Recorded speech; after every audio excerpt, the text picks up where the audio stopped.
Hello, welcome to my channel. Today we're looking into the disappearance of Terry Eugene Rouse. I'm not sure how to pronounce his name, so forgive me for that.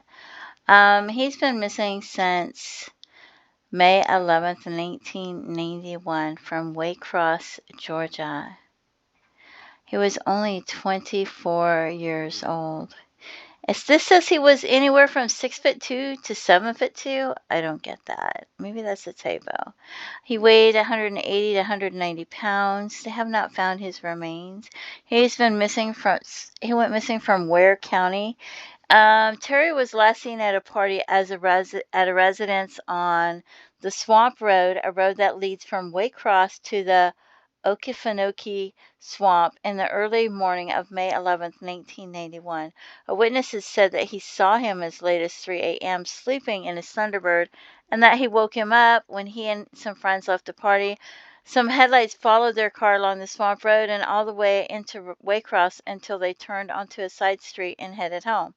Later that day, a Georgia trooper found his light blue Ford Thunderbird parked halfway behind the entrance sign at the Okefenokee Swamp Park, a spot easily seen from US 1 and a CSX railroad. The car was left idling with its radio playing and a window rolled down. It had run out of gas and the battery was low. A pack of cigarettes and a lighter was on the passenger seat. Also in the car were a carton of cigarettes and one full bottle of beer remaining from the six-pack he had bought the night before. He had brown hair, green eyes. He may have had a mustache, beard, or goatee.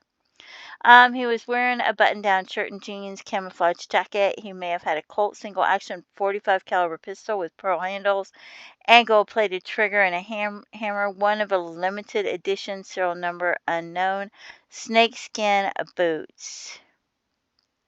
And then there's a photo of him, and I have that opened up here. He was a handsome-looking guy, young man, only 24 years old. Okay, and then I wanted to look at the counties that were in that area. And here is this. This says, Georgia man's disappearance near swamp divides family and reveals a love affair. Terry Rouse or Roose, I don't, like I said, forgive me, I don't know how to pronounce it, grew up with a tight-knit family, but when the 24-year-old disappeared, suspicions that the disappearance could have been caused by one of their own broke the family apart. Family was everything to the tight-knit Thrift and Rouse clans living just off South Georgia's Okefenokee Swamp. Back then, about everybody that lived on Swamp Road was kin. Shannon Rouse told the killer relationship with Faith Jenkins. We had a very, very close family coming up, big family. But when Shannon's older brother Terry mysteriously disappeared after a night of partying in 1981, and suspicion shifted to one of their own, the family was left permanently divided by the betrayal. Angel Curry, Terry's younger sister, remembers growing up with her grandparents living just across the street. The large extended family included cousins and aunts, uncles, often held outdoor fish fries. It was really great. It was really great, Curry said. With the nearby swamp practically in their backyard, the wilderness became an idyllic playground for the children of the family. We stayed in the swamp a lot because we liked to hunt and fish, Shannon said of his brothers and cousins. We'd run wild and come home at dark, you know. If we're out there in the canoes or boats, those gators, they come up to the boat, but all you have to do is just take your paddle or whatever and just tap them on the head, and they go on about their business. Terry and his first cousin, Craig Thrift, grew up like brothers. After high school, they both got jobs at Craig's dad's Larry's Thrift concrete business. They were with each other all the time because they worked with each other in the concrete business, pouring concrete, and hung out together on the weekends. Shannon recalled 2 peas in a pod, more or less. Wow, they poured concrete. On the night of May 10th, 1991, Terry went to a friend's party, stopping at his mom's house to pick up a jacket on the way. I remember Mama telling Terry, "Well, son, don't get into no trouble," and Terry's response back to her, "Well, Mama, You know, I'm going to fight. I love it, Curry said. The next morning, when a state trooper called to report Terry's blue Thunderbird was found abandoned at the entrance of the Okefenokee Swamp Park, the family knew something just wasn't right. They thought maybe Terry had gotten into a fight with someone at the party and had stumbled out of his car injured. The family spent days searching the nearby area. On the third day, investigators were called in to conduct a grid search of the swamp. One of the problems we had was that the area was so large. The Okefenokee Swamp is 438,000 acres, and that is a huge area to try and cover, and a lot of it is inaccessible. You can't drive in it. The only way you can get in there is either by boat, walk in on foot, or fly over it. Jody Ponzo, a former special agent with the Georgia Bureau of Investigation, told the show. Ponzo was tasked with being a liaison to the family because he was a member of the Thrift family as well and had the relationships necessary to make the family comfortable enough to share what they knew about the mysterious case. Craig and his wife, Rhonda, had been at the same party the night Terry disappeared, but they told investigators they left sometime between 10 p.m. and midnight. Terry was spotted by witnesses sitting inside his car outside of the party around 4 a.m. Someone actually spoke to Terry as he was leaving the party. Dale Wiley, a former special agent with the GBI, said of the last confirmed sighting of the missing 24-year-old. The next morning, Terry was supposed to pick up Craig for work, but Craig and Rhonda insisted Terry never arrived. In the months that followed, rumors about the disappearance ran rampant. Some speculated that Terry had been killed over a drug debt, but his brother Shannon insisted he only smoked marijuana occasionally and didn't owe any large sums of money to anyone. Terry's mom, Sarah Thrift, was determined to find out what happened to her son and began doing her own detective work. She had like a 91 red Thunderbird. It had a 5-liter engine in it, like a Mustang. She got a police scanner in it. She has a CB radio in there. She has her little Subnose 38 loaded that's set right there between the console and the seat. She just didn't care, Curry said. People were scared to death of her. I mean, they were because she was crazy. In late July 1991, Sarah stumbled upon a telling clue. She learned that before his disappearance, Terry had been having an affair with Craig's wife, Rhonda. Terry and Rhonda had their own history together. The pair dated in high school, and just months after breaking up, Rhonda had been dating his cousin and best friend Craig. When they got married, I just remember Terry being upset about that, but yet still Terry and Craig were still close.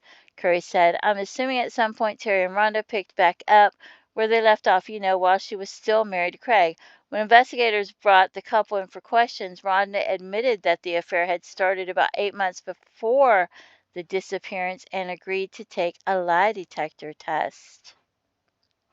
But when Craig was asked to take the lie detector test, he refused. He made a very flippant statement that would be, do you have a body? If you don't have a body, I'm not taking the test, Ponzel recalled. This is your first cousin he's missing. You work with him each day and every day. Not only are you coworkers, but you're best of friends, and now you're not willing to cooperate with the law enforcement when they are trying to exclude you as a suspect so that they can move on and try and find out what happened. Ponzo called the refusal a red flag for law enforcement. It also drove a wedge between the close-knit family, while Terry's immediate family believed Craig knew more than he was letting on, and others supported Craig. When Craig actually refused to take a polygraph, that really started raising everyone's suspicions a lot more, Shannon said. He's got motive, he's got means, he had the ability. I mean, everything just added up. Craig and his dad, Larry, eventually moved to another county 60 miles away without any hard evidence to tie him to the case. It eventually went cold, and Terry's devastated family was left without justice.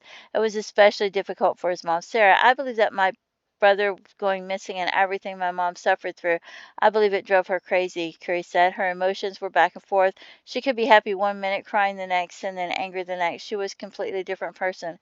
I mean, that forever changed her.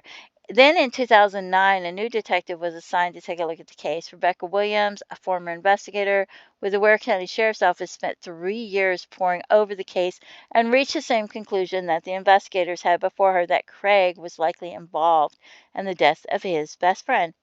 She still didn't have any direct evidence, however, until she learned that Craig, now divorced from Rhonda, was going through a separation with his current wife. In my experience, a mad woman will tell on you, Williams said. It turned out she was right. During a phone call with Craig's estranged wife, the woman admitted that Craig had confessed to killing Terry many times during their relationship. A marital privilege law prevented her from having to testify against him in court, but the story gave investigators enough information to go back and re-interview past witnesses. They discovered that on the night of the party decades earlier, Rhonda and Craig had hired a babysitter to watch their children. The babysitter, who spent the night on the couch, remembered the couple having a big fight the next morning and recalled seeing Terry arrive to pick Craig up for work. Williams also tracked down another woman who had briefly dated Craig after his divorce from Rhonda. In her interview with me, she said Craig told her that he killed Terry and cut him up with his tools at Craig's dad's workshop. They searched the old construction company where both men worked for any evidence, but were unable to find anything. Even without physical evidence, authorities had enough circumstantial evidence against Craig, who was finally indicted in April of 2012. Williams believes the morning of May 11, 1981, Terry had arrived to pick up Craig up just as he did every other morning. Once they got to work, she theorized they had a confrontation and Craig killed Terry in a jealous rage, hiding his body until he could come back later to dispose of it, and then dropped his car at the entrance to the park before running back to his nearby workplace. Craig was convicted of felony murder in 2014. He was sentenced to life in prison with the possibility of parole after 7 years. Today he remains incarcerated at a Georgia prison. For Terry's family, the conviction was some measure of justice. His body has never been recovered. He's been murdered. His cousin killed him. And then when we finally got a conviction, my mother's health was so bad, I don't even think she understood when I told her that Craig was convicted for the murder of Terry. But I hope somewhere down inside her she heard me and understood, Shannon said. And when was this that he was still in prison for that? August 6, 2023. And here's the Charlie Project. It shows a picture of him born June 14th, 1966. He would be 57 years old right now. 6'2", 180, 190 pounds, only 24 years old. So, and you could pause this and read it if you want to. I think it's probably pretty much the same information, but I don't want to skip over it. Thrift was found not guilty of malice murder, but convicted of a lesser charge of felony murder and sentenced to life in prison. He will be up for parole in 2018. And then you can also find this right here. Craig Thrift's ex-wife provides alibi in his murder trial and presumed death of his missing cousin.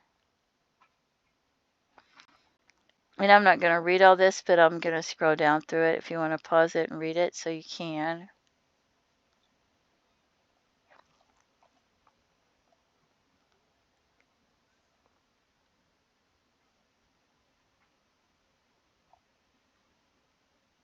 Among the items seized was a pistol, but it was not introduced into evidence. Then it says the vehicle where it had been left running until it ran out of gas. And then there's this one from March 28, 2012. And I'll scroll down through this one as well.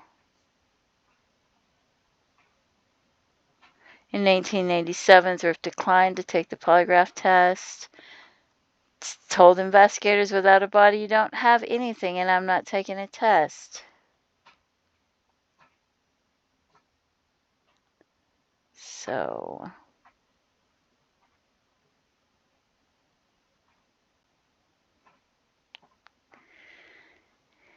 and okay, so this is, I'm going to look at some John Does and some other missing people in the area as well, because I thought that would be interesting. So, this John Doe was found October 31st, 1991, and he went missing May 11th, 1991. Richmond County, Georgia. I'm not sure how far away that is. Age 25 to 34 years old. Decomposing remains found by a dog near Adderley Road in Richmond County, Georgia.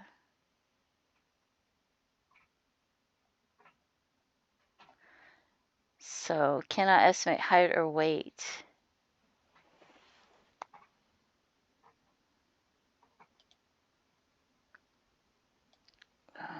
Hold on one second. Oh, here it is. That's about 3 hours and 18 minutes away. So I don't know if that could be him or not. And this is Justia Law talks about how he was convicted of the felony, and on appeal he challenged the sufficiency of the evidence, and they finding no reversible error, the Georgia Supreme Court affirmed his conviction. So, and there's the distance between where that other John Doe was found. And then we have another John Doe found in Pulaski County, Georgia. And that's about 2 hours and 17 minutes away in 1993, January 18th, 1993. Skeletal remains found in a remote area of Pulaski Park by a park ranger. Heavy plaid jacket, heavy beige sweater, leather hiking boots.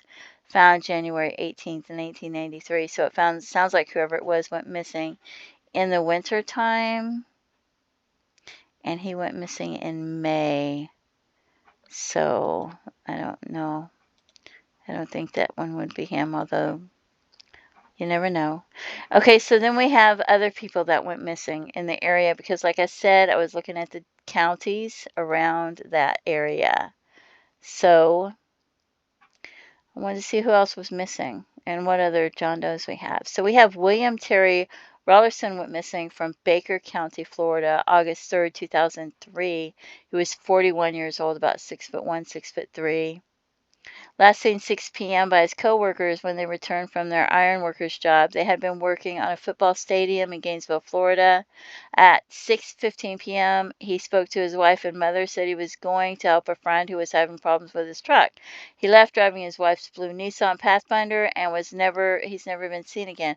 The car was found abandoned on August 5th at the gate of a hunting club on Georgia Highway 121 between the towns of St. George and McClenny. There was no sign of him at the scene. He had a habit of parking his car and riding with someone else onto the hunting club. Witnesses reported seeing the Pathfinder at the gate at 9 p.m. on August 4th. He resided in McClenny, Florida at the time of his disappearance. And then there's 2 agencies investigating in their phone numbers, so if you have any information, please contact them. Brown hair, brown eyes. And there is a picture of him. Small, but that one's small too. So, and then we have missing in 2004 from Waycross, Georgia, 28-year-old April Denise Blair.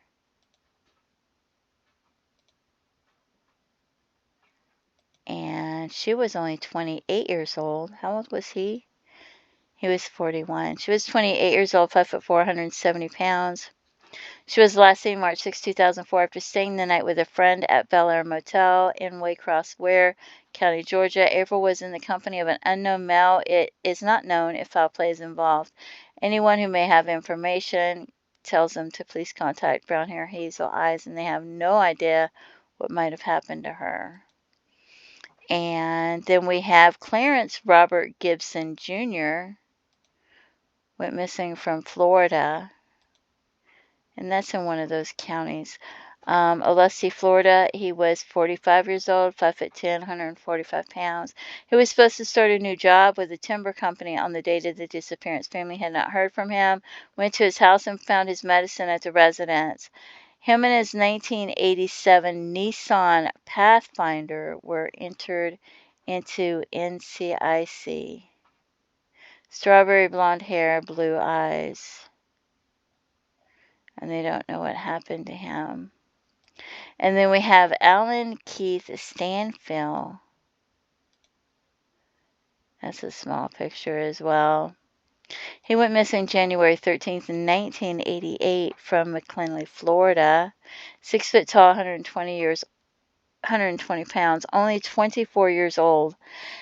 He left the Northeast Florida State Hospital January 13th, 1988 without authorization, and he hasn't been seen or heard from since.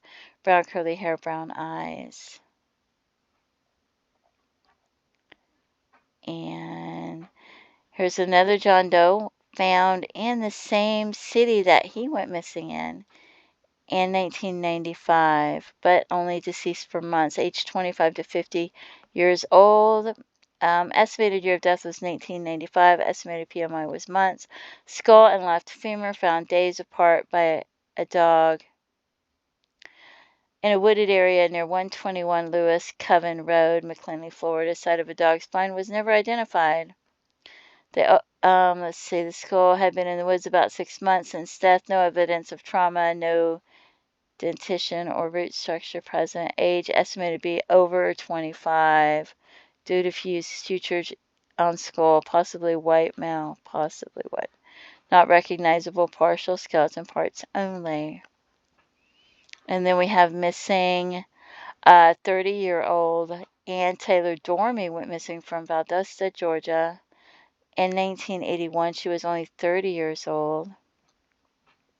She was last seen late in the night and early in the morning, Saturday, October 3rd, 1981. Her purse and vehicle were found at her residence. A window of her residence had been found to be broken out upon a search conducted for her well-being. She's not been seen or heard from since. Strawberry blonde hair, brown eyes. 1981. He went missing in 1991.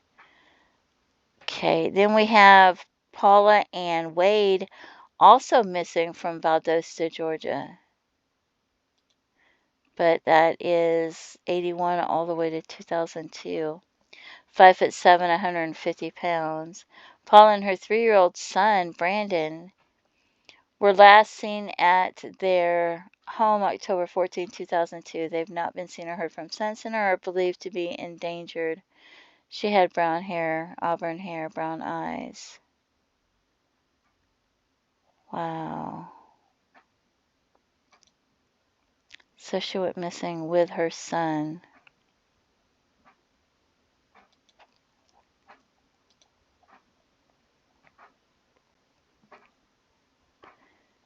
Never seen or heard from again. And then we have a African American male found in Georgia, May 3rd, 1991, age 25 to 52, about 5'7". Skeleton found on Morningside Drive, found with clothing. No strings attached shirt, shows numerous holes, particularly prominent in the back of the shirt. None at this point can be specifically identified as due to bullets, but that's what you'd think of, right? But who knows? Near complete or complete skeleton. So if you have any information about any of these individuals, please contact authorities and let them know. Let them decide what's relevant and what's important. Don't forget to pray for their families and their loved ones. Feel free to leave comments and have a blessed day. Bye-bye.